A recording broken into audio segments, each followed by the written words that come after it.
नमस्कार, आप देख रहे हैं जनप्रकाशन न्यूज और मैं हूं आपके साथ अनीशा।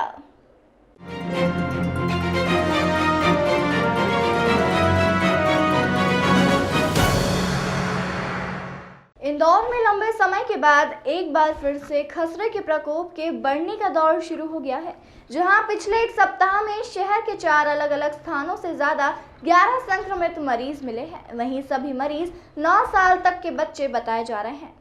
दरअसल इंदौर में पिछले एक सप्ताह में अलग अलग क्षेत्रों में करीब 11 बच्चे खसरे के संक्रमण की चपेट में आए हैं।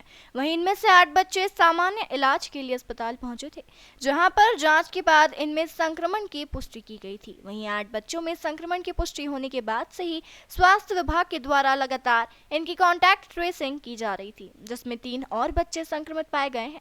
इसके बाद अब इंदौर जिले में कुल 11 बच्चे खसरे से संक्रमित पाए गए हैं।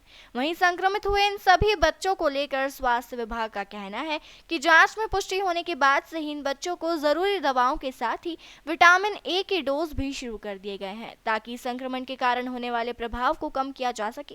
वहीं विभाग के द्वारा तत्परता से इस मामले में कार्रवाई की जा रही है और जिन भी इलाकों से यह बच्चे संक्रमित पाए गए हैं वहां पर स्क्रीनिंग की व्यवस्था भी की जा रही है, ताकि इस संक्रमण को फैलने से रोका जा सके। गौरतलब है कि स्वास्थ्य विभाग और शिक्षा विभाग के द्वारा संयुक्त अभियान चलाकर करीब 4 साल पूर्व स्कूलों में मीजल्स रूबेला का टीकाकरण शुरू किया गया था, लेकिन टीकाकरण को लेकर व्याप्त भ्रांतियों के चलते कुछ अभिभावकों ने अपने बच्चों को टीकाकरण से दूर रखा था। वहीं संक्रमण की एक वजह विभाग द्वारा इस टीकाकरण का ना होना भी बताया जा रहा है। क्योंकि हमारा रूटीन का टीकाकरण होता है और उसमें मीजल्स का टीका जो है वो 9 महीने का जैसे एज होती है तो 9 महीने पर बच्चे को टीका लगाया जाता है मीजल्स का। इसके अलावा बूस्टर डोज जो हमारा है 18 महीने का जैसे बच्चा होता है तो उसको वो बूस्टर डोज लगाया जाता है। अगर बच्चे फुली इम्यूनाइज हो जाते हैं और वैक्सीन लगा लेते हैं तो ये मान के चलिए कि आप 95% 98% तो वैक्सीनेटेड होने के साथ साथ आपका वो इम्यूनिटी अच्छी से डेवलप हो जाती है और मिनिमम चांसेस रहते हैं कि आपको मीजल्स होगा नहीं होगा। अगर वैक्सीन लग गई तो नहीं होगा, मगर उन बच्चों को हो तो ये मीजल्स के कहीं रेस या फीवर की हिस्ट्री अगर कहीं मिलती है तो हम लोग यही है कि अभी बीच में हम लोगों ने एक मीटिंग भी करी थी जिसमें शिक्षा विभाग से और ICDS विभाग के भी इंटर डिपार्टमेंट हमारी बैठक हो चुकी है ये केसेस आने के बाद हमारे।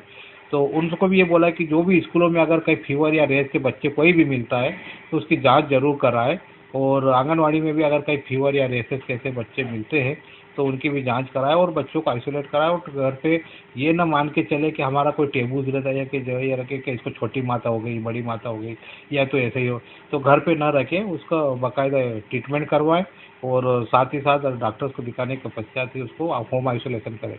हम जो बच्चे पॉजिटिव निकले हम ये भी ट्रेस कर रहे हैं हमारी टीम के द्वारा कि इनकी कहीं ट्रेवल हिस्ट्री तो नहीं है, कहीं शादी ब्याह में या इधर उधर कहीं से नहीं गए, या फिर हो सकता है जो बच्चे पॉजिटिव हुए हैं क्या कहीं दूसरी स्टेट में या दूसरे डिस्ट्रिक्ट में तो नहीं गए। तो ये पॉकेट्स में हमारी पूरा और जहाँ जहाँ जिस तरह से हमारी आज़ाद नगर, खजराना, चंदन नगर ये जो जहाँ पर भी केसेस हमारे निकले हैं वहाँ पर पूरी टीम लगी और पूरा एरिया को घेर के और एक एक घर को पूरा देख रहे हैं और वहाँ पर जो भी बच्चे मिल रहे हैं उनकी जांच भी करा रहे हैं। देखिए जो खसरे के कुछ केसेस हमें मिले हैं, क्योंकि रूटीन सर्विलेंस एक्टिविटी में जितने भी फीवर और रैश के केस होते हैं उनको रिपोर्ट करना होता है और उसका डेटा जो है WHO से कलेक्ट होता है और वहीं से ये सैम्पलिंग रिपोर्ट जाती है।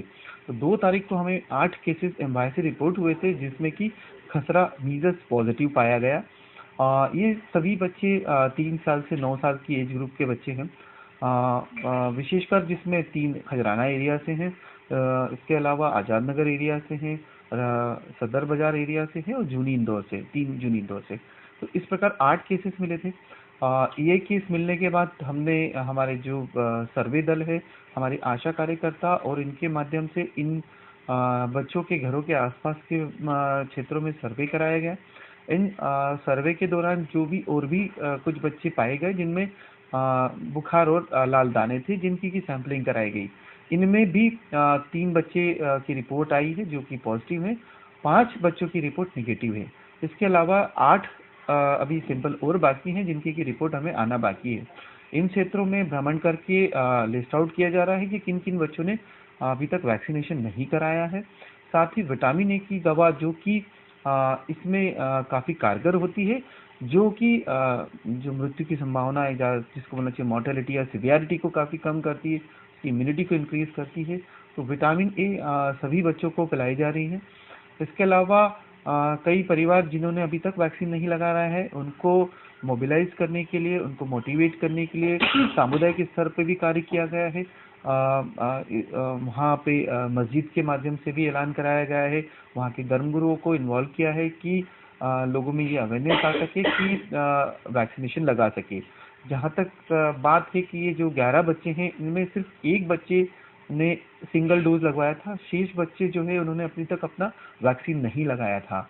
जहाँ तक वैक्सीन की बात करें तो वैक्सीन इतना प्रभावी है, 2 डोज के बाद 95% ये इम्यूनिटी देता है। तो वैक्सीन से ही इसका बचाव है और वायरस की संक्रामक बीमारी है, एक दूसरे के साथ रहने से, खांसने छींकने से ये फैलती है।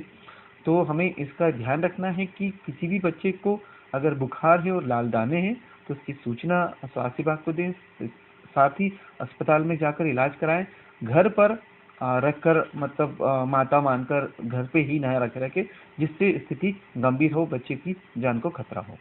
जैसा मैंने बताया कि खजराना क्षेत्र थे, आजाद नगर के क्षेत्र थे, सदर बाजार के और जूनी इंदौर के सभी क्षेत्रों में हमने स्वास्थ्य कार्यकर्ता का ओरिएंटेशन किया है। वहाँ पे उनको बताया है कि उनको वैक्सीन के फायदे के बारे में बताना है।